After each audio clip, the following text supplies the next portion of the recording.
নমস্কার বন্ধুরা, ইতিহাসের ইতিকথার নতুন পর্বে আপনাদের সকলকে স্বাগত। প্রত্যেক বছর চৈত্র মাসের শুক্ল পক্ষের পূর্ণিমা তিথিতে অনুষ্ঠিত হয় হনুমান জয়ন্তী উৎসব, অর্থাৎ হনুমানজির জন্মতিথি উপলক্ষে হনুমানজির বিশেষ পুজো এবং তার সাথে উৎসব আনন্দ ভক্তরা করে থাকেন। হনুমানজি হলেন বজরংবলী, সংকটমোচন। বলা হয় হনুমানজির অর্চনা করলে ভক্তদের জীবনে কখনো দুঃখ, কষ্ট, ভয়, ভীতি থাকে না। যে কোনো ধরনের সংকট থেকে ভক্তদের বাঁচান হনুমানজি। এই কারণেই তো তার নাম সংকটমোচন। রামায়ণের অন্যতম প্রধান চরিত্র রাম ভক্ত হনুমানজি। ভক্ত এবং ভগবানের প্রসঙ্গ এলেই হনুমানজির নাম আসে সবার আগে। বন্ধুরা, আপনাদের জন্মছকে যদি থাকে মাঙ্গলিক দোষ, তবে হনুমানজির অর্চনা অবশ্যই করুন। এছাড়াও যাদের জন্মছকে শনিদেবের খারাপ অবস্থান রয়েছে, শনিদেবের মহাদশা, অন্তর্দশা অথবা 7.5 চলছে, তারাও অবশ্যই হনুমানজির অর্চনা করবেন। এতে শনিদেবের দোষ খণ্ডিত হয়। হনুমানজির পুজো প্রত্যেক মঙ্গলবারের সাথে সাথে শনিবারেও করেন ভক্তরা। এবছর 2024 সাল বাংলার 1431 সালে হনুমান জয়ন্তী অনুষ্ঠিত হবে মঙ্গলবারে। তাই বিশেষ দিন অত্যন্ত গুরুত্বপূর্ণ ভক্তদের কাছে। হনুমানজির বিশেষ পুজো, জন্মজয়ন্তী উৎসব আমরা মঙ্গলবারেই পালন করতে পারবো। আসুন জেনে নিই এবছর হনুমান জয়ন্তী পুজোর শুভ তিথি কখন। হনুমানজি পুজো করার সবচেয়ে শুভ সময় হলো সন্ধেবেলা তার অর্চনা করা। এছাড়াও যারা পুজো করতে চান তারা সকালবেলাও পুজো করতে পারেন, সকাল 9টার আগে। হনুমানজির পুজো করার জন্য প্রথমেই আমাদের গণেশজির অর্চনা করতে হবে, কারণ হিন্দু ধর্মে যে কোনো দেবী দেবতার পুজোর আগে গণেশ বন্দনা করা হয়, যাতে নির্বিঘ্নে আমরা সেই পুজো সম্পন্ন করতে পারি। ব্রহ্ম মুহূর্তে ঘুম থেকে উঠে স্নান করতে হবে, তারপর পুজোর সংকল্প নিতে হবে। এই দিনে আপনারা গেরুয়া অথবা লাল রঙের বস্ত্র পরিধান করবেন। সূর্য দেবতাকে অর্ঘ্য নিবেদন অবশ্যই করবেন।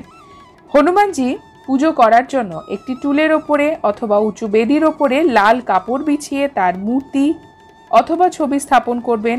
হনুমানজির পুজো করার আগে সবার আগে গণেশ বন্দনা করার পরে রাম দরবারের ছবি যদি আপনার বাড়িতে থাকে সেটির পুজো করুন, তারপরে হনুমানজির পুজো করুন।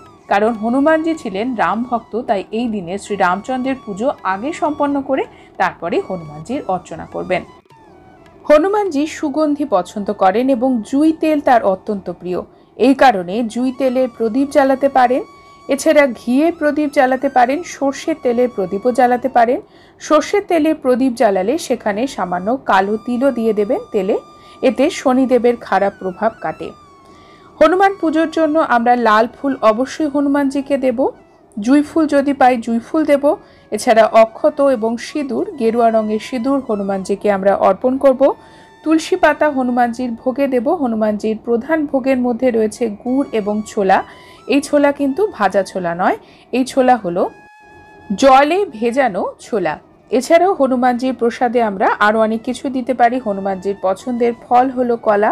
কলা অবশ্যই হনুমানজিকে আমরা অর্পণ করব। এছাড়া বুন্দি বা বেসনের লাড্ডু হনুমানজিকে প্রসাদ হিসেবে অবশ্যই দেবেন।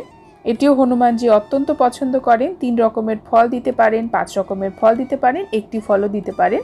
আপনাদের সাধ্য অনুসারে অবশ্যই দেবেন। প্রত্যেকটি প্রসাদে একটি করে তুলসী পাতা দেবেন। হনুমান পুজোতে তুলসী পাতার ব্যবহার অত্যন্ত গুরুত্বপূর্ণ।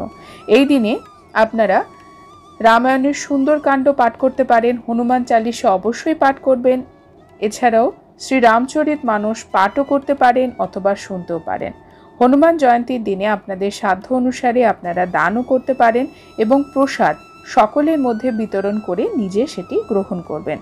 এই দিনে কখনোই আমিষ জাতীয় খাবার বাড়িতে রান্না করবেন না, কারণ আপনি পুজো করছেন, বাড়ির অন্যান্য সদস্যরা উপোস না রাখলেও বাড়িতে কিন্তু আমিষ জাতীয় খাবার একদমই রান্না করবেন না। এছাড়া যে কোনো ধরনের মাদক সেবন নিষিদ্ধ। এই দিনে ঝগড়া, অশান্তি, কলহ থেকে দূরে থাকুন। চুল কাটা, হাতের নখ কাটা এগুলো কিন্তু নিষিদ্ধ এবং কারোর সাথে খারাপ ব্যবহার একদমই করবেন না হনুমান জয়ন্তীর দিনে। পূর্ণিমা তিথি শুরু হচ্ছে 9 বৈশাখ 22 এপ্রিল সোমবার। চতুর্দশী শেষ হবে রাত্রি 2:56 শুরু হবে পূর্ণিমা তিথি। পূর্ণিমা তিথি থাকবে 10ই বৈশাখ 23শে এপ্রিল মঙ্গলবার শেষ রাত্রি 4:32 পর্যন্ত। আপনারা যারা সকালে পুজো করতে চাইছেন 23শে এপ্রিল মঙ্গলবারে সকাল 9টার মধ্যে পুজো সম্পন্ন করুন। সন্ধেবেলা আপনারা পুজো করতে চাইলে বিকেল 5:58 থেকে রাত্রি 7:34 মধ্যে পুজো সম্পন্ন করতে পারেন। বন্ধুরা, আজকের পর্ব এই পর্যন্তই। পরবর্তী পর্বে নতুন একটি বিষয় নিয়ে আপনাদের সঙ্গে কথা হবে। ততক্ষণ সকলে সুস্থ থাকুন, ভালো থাকুন, আর পুরো ভিডিওটি দেখার জন্য আপনাদের অসংখ্য ধন্যবাদ।